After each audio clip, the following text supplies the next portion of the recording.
Isaiah chapter 9. I want you to think with me what happens when the birth of a future king is announced. And I think we have the perfect example if we think back to England and the adventures and the announcements that come from Prince William and Princess Kate. Their first baby, the royal announcement. The media goes crazy. The baby watchers just wait to see Kate developing as a mother to be. They were taking bets on the sex of the baby. Will it be a boy? Will it be a girl? Just all of England goes crazy with it. Then on the day of the actual birth, it's an official announcement in front of Buckingham Palace. The king and queen are proud to announce. And then she's pregnant again, and there's Princess Charlotte. And so they got a boy, and they got a girl, and they're hitting that there'll be a third. And the world just goes crazy for these royal births. The announcement of a king to be born. Now, in England, that announcement comes 9 months before the birth, of course, because that's when they know that the baby's going to be born.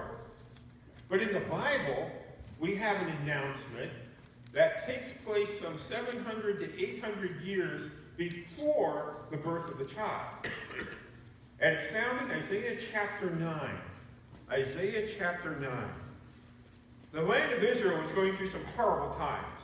They were just being invaded. They were being disrupted by the enemy. They were under God's judgment. And the Lord comes to them and he gives them a promise. And he says in Isaiah chapter 9, verse 2, the people who walked in darkness have seen a great light. And he goes on to say in verse 6, for unto us a child is born. Now he's predicting a future birth, but he's telling them, like, this is going to take place. It's a done deal. For unto us a child is born, unto us a son is given. The government shall be upon his shoulder, and his name shall be called Wonderful Counselor, Mighty God, Everlasting Father, Prince of Peace. Of the increase of his government and peace there will be no end, on the throne of David and his kingdom, to establish it, to uphold it with justice and with righteousness from this time forth and forevermore. The zeal of the Lord of hosts will perform this. Now, if you go out on the street here today and you ask the average person to identify the baby in the manger at Christmas time, right? Many people here in the United States, maybe even most people, would be able to tell you that's the baby Jesus. But if you go on to ask them, why is this baby so important? Why was this birth so important? Who is this child? You'll get a variety of answers. Oh, he's just another son, another kid. He's a good teacher. He is a great religious leader. The true identity of Jesus Christ is not just a trivial fact. The true identity of Jesus Christ is a life or death issue. And the prophet left no question to his identity. You can't make him out just to be a good teacher. You can't make him out just to be a religious leader of some kind, a great moral leader for us to follow. He is so much more than that. Last week we saw that he is called the light of the world. The light of God come to light and teach everybody God's truth and to demonstrate and to reveal God to the people in his person. Today we're going to look at this idea of he's the wonderful counselor. And this name is rich with meaning. And I want you to see it with me today. We're going to do this by asking 3 questions. Number 1, what is the meaning of wonderful counselor? Those of you who know your Bibles understand that the Old Testament was written in Hebrew. And Hebrew is a very rich language. And some of these words are so full of meaning that the English translators struggle to get it just right. And so they'll give the best equivalent they can, but they don't always nail it on the head. And in this case of wonderful, that's the problem. I want you to think with me for just a minute, okay? A young man takes out a young lady for the first time on a date. And he really wants to make an impression on this young lady. So after the date, he talks to a mutual friend and says, find out from her how this went. Well, how is she going to describe that date? Okay? And the friend comes back and he says, well, she said it was nice. I don't think that's what he wanted to hear, was it? Oh, he's just a nice guy. This is nice. It's okay. That is vanilla. That is lukewarm. That is like, well, he's all right, you know. But if he comes back and he says, well, she said it was good. Well, that's better than nice, right? It's still not. She comes back and says, it was great. It was really great. It was wonderful. You know, that's what he wants to hear. But that's not what this word means, okay? This word wonderful goes beyond that. It is something that is incomprehensible. It is something that is beyond our understanding. It is something that is just mind-blowing, okay? Eye has not seen, ear has heard, and neither has entered into the heart of man the thing which God has prepared for those that love him kind of wonderful. This is talking about something that's way beyond wonderful here on earth, and something that is so great that we can't completely comprehend it. The word counselor speaks of a wise ruler who guides his people like Solomon did. In 1 Kings chapter 4 and verse 34, it says that the people of all nations came to hear the wisdom of Solomon. From all the kings of the earth who'd heard of his wisdom. The word counselor is one who has wisdom. But you combine wonderful with that, and this is incomprehensible wisdom. This is wisdom beyond the wisdom of man. Which brings us to the second question. Why is Messiah called the Wonderful Counselor? Why does God use that term for this individual? And what it is he's saying he will demonstrate a wisdom far above that of Solomon or any other man. He has a wisdom that is not man's wisdom. He has a wisdom that is God's wisdom. The wisdom of God. Isaiah was saying that Messiah's wisdom would be the wisdom of God, the Lord of hosts, whose counsel is incomprehensible. Again, the words of Paul come to mind. Oh, the depths of the riches, both of the wisdom and knowledge of God, how unsearchable are his judgments and his ways past finding out. Isaiah is saying this baby born in this manger is one that has the wisdom of the ages, the wisdom of creation, the wisdom of all of eternity, because this is God in the flesh. This is God come to earth, Emmanuel, God with us. This is the Son of the Most High, whose counsel is incomprehensible. Well, question number 3. How does Jesus validate this? How does Jesus Christ demonstrate that he is a wonderful counselor?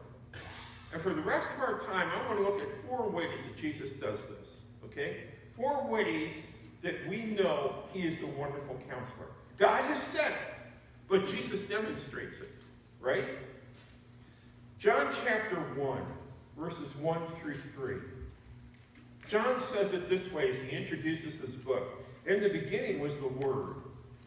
Word, logos, is a communication of something from someone to somebody. It says he was the Word, the communication. And this Word was with God. This Word, this one born in this manger, was with God prior to being born in the manger. He was with God. The Word was God. He is not only with God he is God, the Son of God. He was in the beginning with God. Then it goes on to say, all things were made through him. Without him was not anything made that was made. Then in verse 14, John goes on to say, the Word, this communication of God, was made flesh and dwelt amongst us, and we beheld his glory. The glory is of the only begotten of the Father, full of grace and truth. Jesus said on one occasion, he says, you want to see God? You've seen him. Here I am. You want to see the Father? You've seen him. As I live, speak, walk, talk, and think. That's the way God lives, speaks, walks, talks, and thinks. God in the flesh. He demonstrated his divine wisdom before he came to earth through creation. All things were made by him.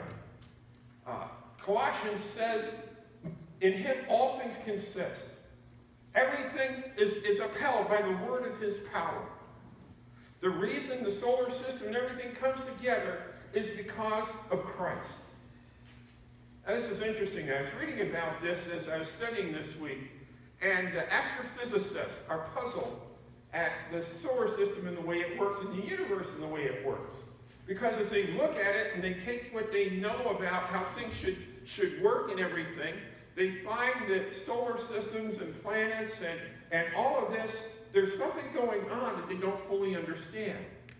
So they're starting to talk about things called like dark matter and dark energy and things that they can't even prove it's out there, but they theorize it must be because of the way the world's working. And they don't understand it, right? Of course they don't understand it. They're trying to understand the mind of God. You know? Man likes to think, and people like to tell us that they discovered all the mysteries of the universe, and they haven't. They don't have that kind of knowledge, but God does. It's not a mystery to him why it works that way. It works that way because he made it to work that way. And what John is telling us, and Colossians is telling us, it is working that way because Christ made it that way by the word of his power. Okay? He demonstrated the power of God. He demonstrated the wisdom of God before he ever came to earth in creation and in the design of the universe. Scientists are merely discovering the pattern of what God has done.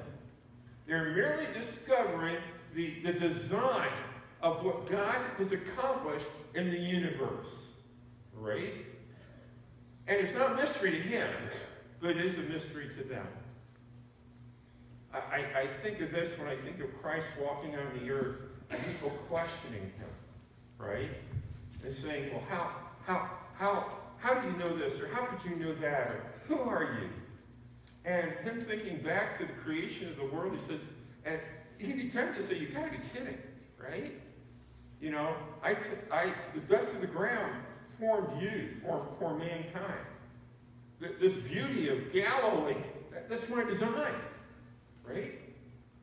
He demonstrated his wisdom before he came to earth, his divine wisdom. I want you to see number 2.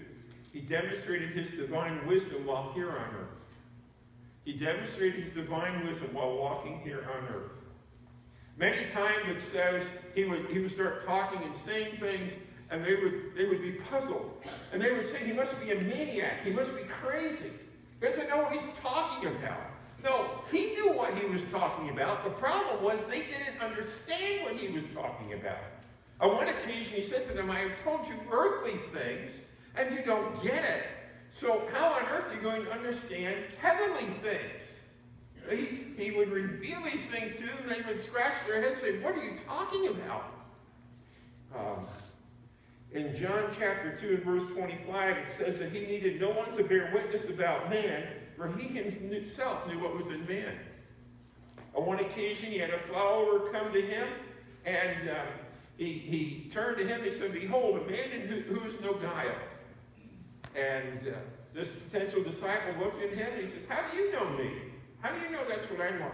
He says, you know what, before we even came here, I saw when Peter went to get you over under the tree, I saw you there, I saw you sitting there, I can tell you exactly where you were. And he immediately fell on the ground and said, my Lord, my God, you are the one, you are the Messiah. You are the Son of God that's come into the world. He had this mastery of how things worked. That's why he could go to the wind and the waves out on the sea and say, be still. That's why he'd go out and walk on the water. He had this wisdom. And he would explain to people what God was like. He would explain to people what the commandments meant. He would explain to people the Bible. And they would just scratch their heads and say, where did he get this wisdom? It's the wisdom of God. He's telling them what God said. He's telling them what God thinks. He's telling them who God is and communicating God to them. And they're not getting it because their minds were darkened. He demonstrated his divine wisdom while he was here on earth. Just amazing. I think of people who went to argue with Jesus and say, what's the greatest commandment? How dare you call yourself this? How can you prove that? And I'm thinking to myself, here's God in the flesh, looking at his creation, and his creation is challenging him and saying he doesn't know what he's talking about. That's just amazing. The people who don't know what they're talking about are the people who question God. The Bible says the fool has said in his heart there is no God. Because their minds are corrupt, their hearts are corrupt. He demonstrated his divine wisdom while here on earth. Number 3, I want you to see that he is demonstrating his divine wisdom since leaving earth for heaven. There is a great passage in Hebrews chapter 4, verse 14. Since then we have a great high priest who has passed through the heavens, Jesus the Son of God. Let us hold fast our confession. For we do not have a high priest who is unable to sympathize with our weaknesses, but one who in every aspect has been tempted as we are, yet without sin. Let us then with confidence draw near to the throne of grace, that we may receive mercy and find grace to help in time of need. You have a problem. Maybe it's a medical problem. You call up, you need to see the doctor. You've got to make an appointment. If it's a specialist, you're lucky to get to see them in about a month, right? Because you got to wait your turn. You got to wait behind all these other people, right? You have somebody you really want to talk to, but everybody else is talking to them. You just can't get a word in edgewise. You have somebody you need advice from, and everybody else is asking you, and you can't get in. The line's busy, right? How many times have you called like a utility company or an insurance company or a government agency? And please enjoy our music while you're on hold, right? God doesn't put people on hold, you know.